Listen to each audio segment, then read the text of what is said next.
It felt like a really normal Seahawk night tonight. Those were the words of Coach Pete Carroll after the Seahawks beat their NFC West foes, the 49ers, in dominant fashion, 20-3. 6 sacks from the Legion of Boom. So, gentlemen, how much stock do you put in this win for the Seahawks? Stephen A.? Not much, to be quite honest with you, but that's no fault of the Seattle Seahawks. It's that they were going up against a putrid San Francisco 49ers squad who is a shell of itself. They're not who they used to be, and as a result of it, I mean, I can't really get excited about what I saw from Seattle. They did a good job setting up the run using Marshawn Lynch, who had 27 carries for 122 yards, looked like his old self, particularly early in the game. Sort of setting up play action where Russell Wilson could ultimately hook up for a bomb with Lockett. That set the tone, obviously, and the defense just carried the way. They sacked Colin Kaepernick 6 times. They were all over him. He was hitting people on the sidelines more than he was hitting guys in the field. His record against the Seattle Seahawks is 1-6. In the past 3 games against the Seattle Seahawks, the 49ers have been outscored 56-13. I'm going to repeat that, 56-13. That means they've scored 13 points in 3 games, grand total. That's just pathetic. And then when you look at Colin Kaepernick, Skip Bayless, in those 7 games against Seattle, this dude has 2 touchdowns, 7 interceptions. He's only completed 52% of his passes, and he has a quarterback rating of 55.1. That's just pathetic. And at this particular moment in time, we've got to ask ourselves about Colin Kaepernick. I don't know whether it's him and he's simply not that good anymore, or is it the team? Is it the fact that Harbaugh is gone, which I think it primarily is, by the way? Is it that Tom Sula is in over his head? Is it that Anquan Bolden and Torrey Smith ain't what they used to be? I don't know what the hell happened. When you look at last night's game, Richard Sherman was on the field defending Torrey Smith, former Baltimore Raven, now with the San Francisco 49ers, just like Anquan Bolden. Torrey Smith was on the field 42 snaps. Every one of those snaps, Richard Sherman was on him. They targeted him 1 time. They didn't even throw the ball at Richard Sherman's side of the field. He completely shut down Torrey Smith to the point where even Torrey Smith tweeted, "Unacceptable." That's how bad it was. So I don't know how you look at this. All I could do is give Seattle credit for handling its business and for continuing its level of domination over the San Francisco 49ers.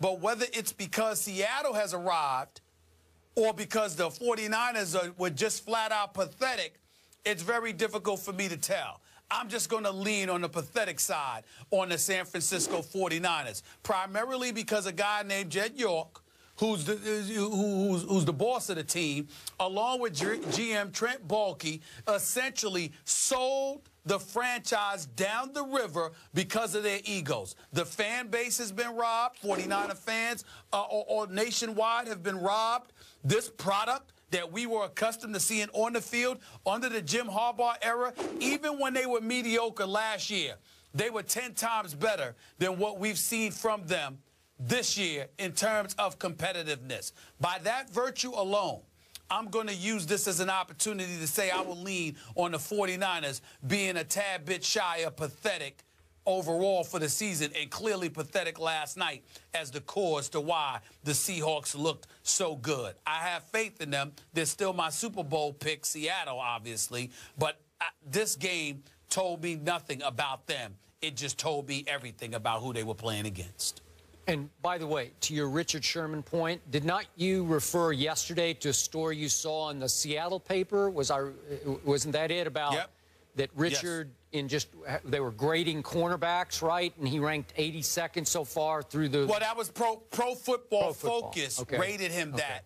But the article in the Seattle Times pointed to what Pro Football Focus said. Okay. What was it? Like he ranked 82nd? Whatever. 82nd. Yeah, okay. 82nd. Just 82nd. Okay, just for the record. So then you target the guy he's covering 1 time. Get that.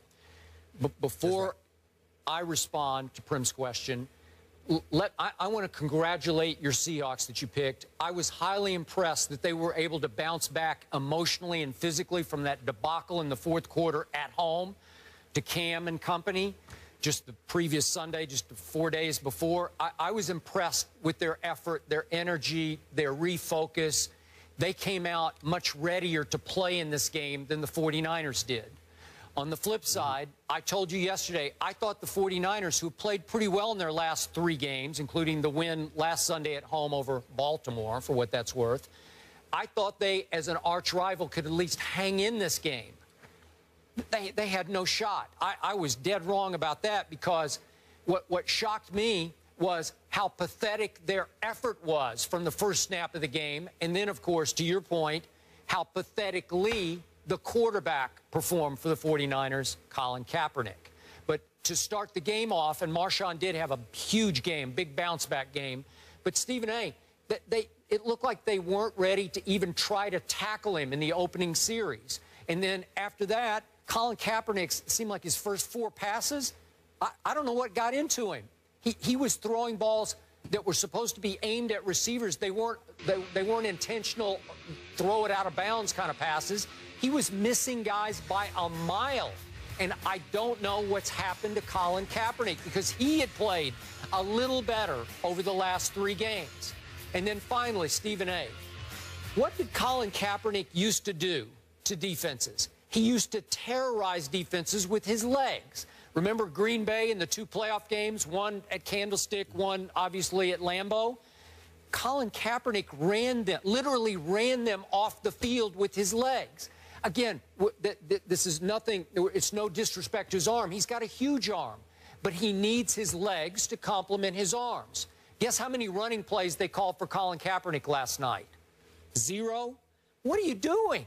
You don't even let him try? 0? And then Stephen A., he drops back. He used to kill you with scrambles, just kill you. And I know he's worked so hard.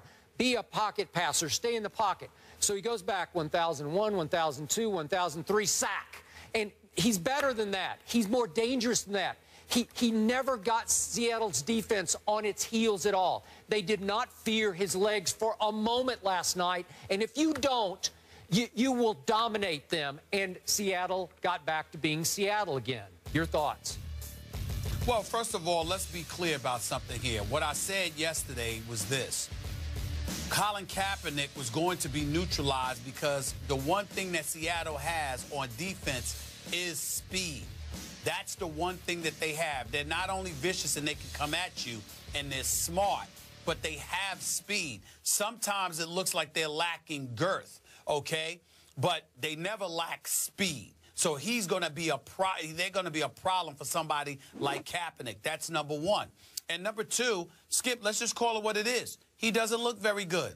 He has looked average or worse this entire season.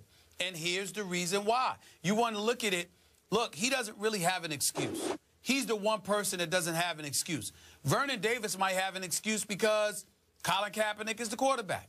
Anquan Bolden and Torrey Smith may have an excuse because Colin Kaepernick's the quarterback. But Colin Kaepernick, the quarterback, has an offensive coordinator in Jeep Christ. I believe that's how you pronounce his name. Right. It's G-E-E-P, Yep. Jeep Christ. You got it. Well, he was the quarterback's coach. Yeah. So he went from the quarterback's coach to the offensive coordinator. Okay. So whatever it is that he's asking you to do, this isn't some Alex Smith situation where you have different coordinators and, you know, different coaches all over the place and there's no level of continuity. The one person on the San Francisco 49ers who has had continuity is Colin Kaepernick. Jeep Christ was here.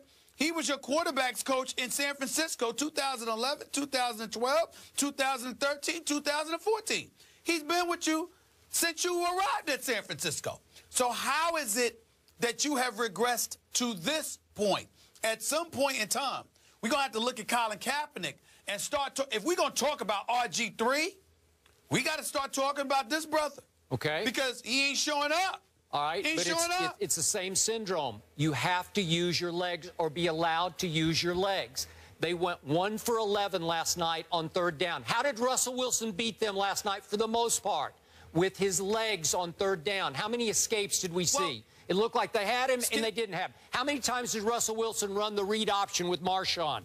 And it makes Marshawn go because there's a threat that he's going to pull it down and go with it.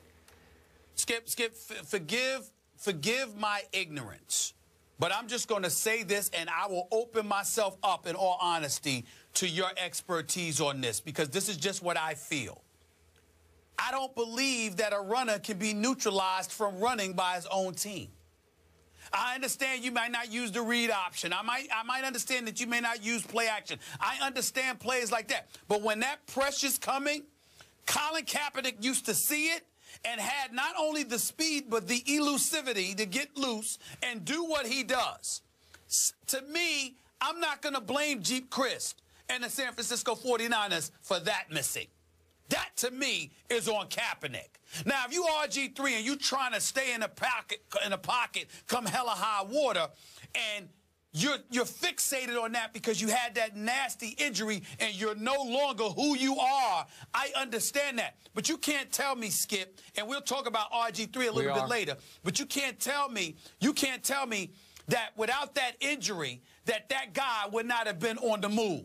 Colin Kaepernick has never suffered an injury like that. Okay. So I'm not going to look at the San Francisco 49ers organization and say, well, you know what, they're the reason he's not running. I don't give a damn what play is in there. When you see cats coming at you, and you instinctually will start running for your life. Okay, the fact that he hasn't been, the fact that he doesn't do it is because for some reason he doesn't seem to be able to. They seem to have figured him out. They closet him into the pocket. They close the gaps. They keep him and they keep him sandwiched, and he doesn't seem to know what to do, Skip. I don't That's know. on him. There were 2 or 3 times last night I said, run, just take off. You got nothing, go.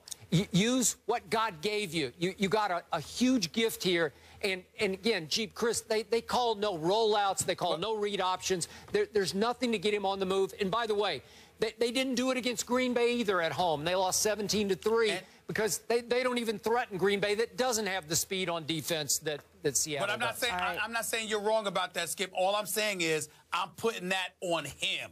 I'm saying to you, you're right. Just don't tell me that's San Francisco's fault. I think that's his fault. Right.